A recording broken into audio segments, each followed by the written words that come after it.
Hello friends, आज हम fitter ISRO के महेंद्रगिरी के एग्ज़ाम पेपर के क्वेश्चन आंसर आगे के क्वेश्चन डिस्कस करते हैं जो फिटर मशीनिस्ट टर्नर के लिए मोस्ट इम्पोर्टेंट है।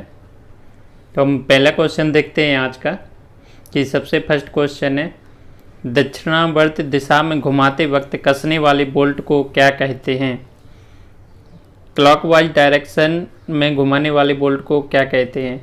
ऑप्शन पहला है, फर्स्ट ऑप्शन है लेफ्ट हैंड थ्रेड, सेकंड है राइट हैंड थ्रेड, थर्ड है टेपर थ्रेड और फोर्थ है इनमें से कोई नहीं। तो इसका राइट आंसर क्या होगा? इसका राइट आंसर होगा हमारा option B is correct answer, right hand thread. ठीक है, दक्षिणावर्त दिशा में घुमाते वक्त कसने वाली बोल्ट को हम क्या है में कौन सी थ्रेड होती है? राइट हैंड थ्रेड होती है। ये आपको ड्राइंग में दिखाया गया है कि राइट हैंड थ्रेड किस टाइप की होती है। ठीक है, इसके बाद हम नेक्स्ट क्वेश्चन पे चलते हैं। ये आपको घड़ी की सुई की दिशा में घुमाने पे ये क्या टाइट होता है, इस प्रकार का बोल्ट। इसके बाद नेक्स्ट क्वेश्चन है, एकल आरंभी चूड़ी में लीड बराबर है। ठीक है, सिंगल स्टार्ट में लीड बराबर क्या होता है? तो दुगनी पिच, ये गलत है। ये किस में होती है? डबल स्टार्ट में होती है। तीन गुनी पिच, ये भी गलत है। किस में होती है? ट्रिपल स्टार्ट में। थर्ड है ऑप्शन सी पिच। हमारा राइट आंसर क्या होगा? Option C is correct answer, pitch. Single start में लीड और पिच बराबर होता है। इसके बाद नेक्स्ट क्वेश्चन है, एक्मे चूड़ी का एंगल कितना होता है? पहला ऑप्शन है 55, तो ये BSW का होता है। सेकंड ऑप्शन है 60 डिग्री, ये हमारा मैट्रिक थ्रेड का होता है। और थर्ड ऑप्शन है 29 डिग्री, तो ये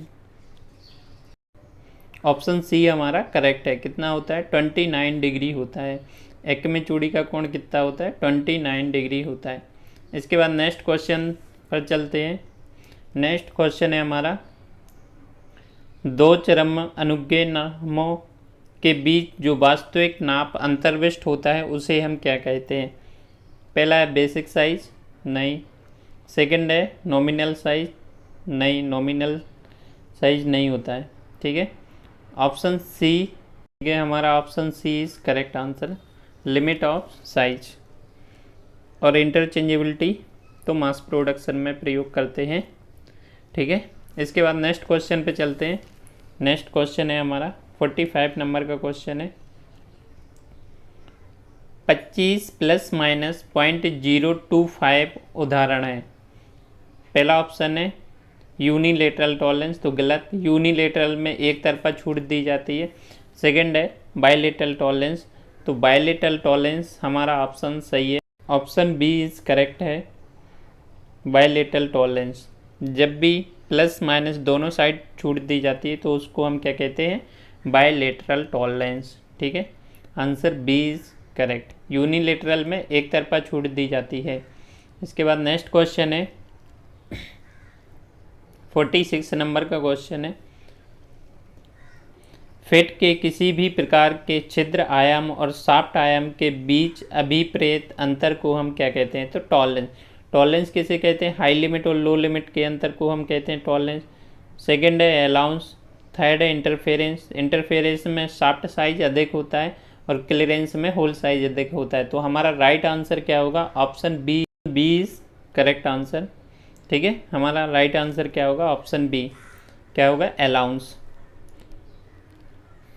इसके बाद नेक्स्ट क्वेश्चन 47 नंबर का क्वेश्चन है, निम्न में से कौन सा व्यतिकरण फिट नहीं है, यानी इंटरफेरेंस फिट नहीं है? तो ऑप्शन पहला है shrinkage fit. Shrinkage fit interference fit के अंतर्गत आती है। सेकंड ऑप्शन है heavy drive fit, heavy drive fit भी इंटरफेरेंस फिट के अंतर्गत आती है। थर्ड है light drive fit, light drive fit भी इंटरफेरेंस फिट के अंतर्गत आती है। फोर्थ है हमारा रनिंग फिट, तो रनिंग फिट हमारा सही आंसर है। ठीक है, तो रनिंग फिट इंटरफेरेंस फिट नहीं है। ठीक है, इसके बाद हमारा नेक्स्ट क्वेश्चन है 48 नंबर का क्वेश्चन है, निम्न में से कौन सा क्लियरेंस फिट नहीं है? ठीक है। तो स्लाइड फिट क्लियरेंस फिट के अंतर्गत आता है। रनिंग फिट भी क्लियरेंस फिट के अंतर्गत आता है। और ऑप्शन नंबर डी है लूज रनिंग फिट, तो लूज रनिंग फिट भी क्लियरेंस फिट के अंतर्गत आता है। Option C shrinkage fit. ठीक है, तो हमारा आंसर सी करेक्ट आंसर है shrinkage fit. Shrinkage fit clearance fit के अंतर्गत नहीं आता है। क्लियरेंस फिट में होल साइज बड़ा रखा जाता है, शाफ्ट साइज छोटा होता है। इसके बाद हम नेक्स्ट क्वेश्चन पे चलते हैं। नेक्स्ट क्वेश्चन है हमारे पास 49 नंबर का क्वेश्चन है। भू पर मशीन स्थापित करने के लिए इस्तेमाल किए जाने वाले बोल्ट को क्या कहते हैं? भू पर मशीन को स्थापित करने वाले बोल्ट को हम क्या कहते हैं? Eye bolt. गलत। आई बोल्ट का यूज़ तो हम एक स्थान से दूसरे स्थान पर विद्युत मोटर को ले जाने के लिए करते हैं। Hexagonal bolt. गलत। इसका यूज हम साधारण प्रयोग में करते हैं। ठीक है। और फोर्थ है square head bolt. Square head bolt भी हमारा आंसर नहीं है। ठीक है, राइट आंसर क्या होगा? Foundation bolt. ठीक है, तो हमारा राइट आंसर क्या होगा? Foundation bolt. भू पर मशीन को स्थापित करने के लिए कौन से बोल्ट का यूज करते हैं? Foundation bolt. इसके बाद नेक्स्ट क्वेश्चन है, भारी विद्युत मोटर को अन्य मशीनों में उत्तापन सुविधा प्रदान करने के लिए इस्तेमाल होने वाले अंगूठी के आकार के बोल्ट को क्या कहते हैं? अंगूठी के आकार के बोल्ट को हम क्या कहते हैं? काउंटर संक बोल्ट। सेकंड है टी बोल्ट। थर्ड है चीज हेड बोल्ट और फोर्थ है आई बोल्ट। तो इसका राइट आंसर क्या होगा? ऑप्शन डी करेक्ट होगा। किसका यूज हम करते हैं? आई बोल्ट का यूज करते हैं। ड्राइंग में आपको आई बोल्ट दिखाया गया है कि आई बोल्ट कैसा होता है। ये आई बोल्ट इस टाइप का होता है, इसका यूज हम करते हैं। ठीक है, इसके बाद नेक्स्ट क्वेश्चन पे चलते हैं। नेक्स्ट क्वेश्चन है हमारे पास, निम्न में से कौन सा नट पाषाण प्रणाली नहीं है? यानी इसका मतलब ये है कि लॉक नट नहीं है। तो पहला ऑप्शन है चेक नट। सेकंड ऑप्शन है तो ये लॉक नट के अंतर्गत आता है। सेकंड है स्प्लिट नट। स्प्लिट नट भी आता है। थर्ड है स्प्रिंग वॉशर। स्प्रिंग वॉशर भी लॉकिंग के अंतर्गत आता है। ऑप्शन डी है हमारा विंग नट। तो आंसर राइट क्या होगा? इस क्वेश्चन का आंसर होगा विंग नट। इसके बाद नेक्स्ट क्वेश्चन है 52 नंबर का क्वेश्चन है। ठीक है, इस क्वेश्चन को क्लियर। इसके बाद 52, लंबाई बटे मूल लंबाई में परिवर्तन को क्या कहते हैं? तो प्रतिबल नहीं। सेकंड है विकृति और थर्ड है फैक्टर ऑफ सेफ्टी। तो फैक्टर ऑफ सेफ्टी बराबर होता है अल्टीमेट स्ट्रेस बटे वर्किंग स्टेट। और फोर्थ है यंग मॉड्यूलस। तो इसका राइट आंसर क्या है हमारा? विकृति। ठीक है, लंबाई बटे मूल लंबाई में परिवर्तन को हम ठीक है क्या कहते हैं? विकृति। तो इसका राइट आंसर क्या होगा हमारा? Option number B is correct answer. लंबाई बटे मूल लंबाई में परिवर्तन को कहते हैं विकृति यानी स्ट्रेन। आपको ड्राइंग में दिखाया गया है कि लंबाई आपको दी गई है, L0 से इसको शो किया है और फिर उसके मूल लंबाई में परिवर्तन हुआ है, उसको डेल L से शो किया गया है। तो इसका फार्मूला हमारा क्या बनता है? स्ट्रेन बराबर होता है डेल L अपॉन L। तो लंबाई बटे मूल लंबाई में परिवर्तन को हम क्या कहते हैं? स्ट्रेन। ए इसका राइट आंसर है। इसके बाद नेक्स्ट क्वेश्चन है हमारा, धातु के गुण जिसकी वजह से ड्राइंग प्रक्रिया द्वारा इसे वायर के रूप में बना सकते हैं उसे हम क्या कहते हैं? तो ऑप्शन ए है मेलेबिलिटी।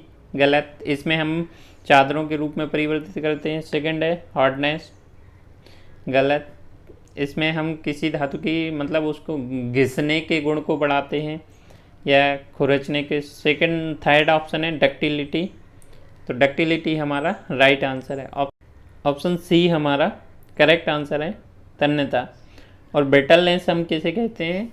धातु के किसी धातु पर चोट मारने से पर उसके टुकड़ों के रूप में परिवर्तित हो जाए तो उसे हम क्या कहते हैं? ब्रिटलनेस। तो इस क्वेश्चन का राइट आंसर क्या है हमारा? Option C ductility. इसके बाद हम अगले क्वेश्चन पे चलते हैं। अगला क्वेश्चन है हमारे पास, अपघर्षक या कर्तन को प्रतिरोध करने के एक धातु के गुण को हम क्या कहते हैं? इस क्वेश्चन को अभी डिस्कस किया है कि कटिंग के प्रतिरोध को हम क्या कहते हैं। तो पहला टफनेस। टफनेस क्या करता है? झटकों को सहन कर सकता है। डक्टिलिटी से वायर के रूप में खींच सकते हैं। मेलेबिलिटी थर्ड ऑप्शन है मेलेबिलिटी से हम चादरों के रूप में परिवर्तित कर, और फोर्थ ऑप्शन है हमारा हार्डनेस इज राइट आंसर। ठीक है, कटिंग के प्रतिरोध के गुण को हम क्या कहते हैं, हार्डनेस। आपको ड्राइंग में दिखाया गया है हार्डनेस को। ठीक है, इसके बाद नेक्स्ट क्वेश्चन पे चलते हैं। नेक्स्ट क्वेश्चन है हमारे पास 55 नंबर का है। निम्न में से कौन सा फेरस धातु है? आपको बताना है कि दिए गए ऑप्शन में से कौन सा फेरस धातु है। तो कॉपर एक नॉन फेरस धातु है। सेकंड ऑप्शन है एल्यूमिनियम भी नॉन फेरस है। थर्ड है गोल्ड भी है। ठीक है, तो फेरस धातु क्या है हमारी? ऑप्शन डी इस, ठीक है, माइल्ड स्टील। ऑप्शन डी हमारा करेक्ट आंसर है। आंसर क्या आएगा? Mild steel. ठीक है, कौन सी फेरस धातु है? तो माइल्ड स्टील। कॉपर का अगर मेल्टिंग पॉइंट पूछे तो कितना होता है? 1083 होता है। एल्यूमिनियम का 660 होता है। ठीक है, इसके बाद नेक्स्ट क्वेश्चन है 56 नंबर का क्वेश्चन है।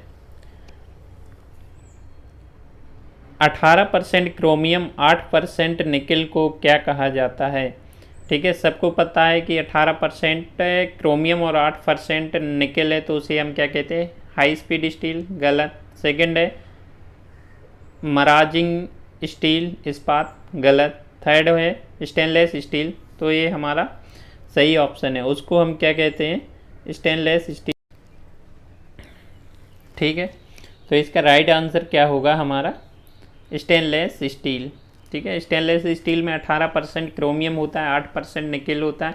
एक क्वेश्चन हमारा IPRC में भी पूछा गया, LPSC में पूछा गया, और बेंगलोर इसरो में भी ये क्वेश्चन को पूछा गया था।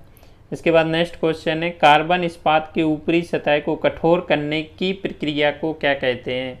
तो एनीलिंग में ऊपरी सतह को कठोर नहीं करते हैं, कैस हार्डनिंग।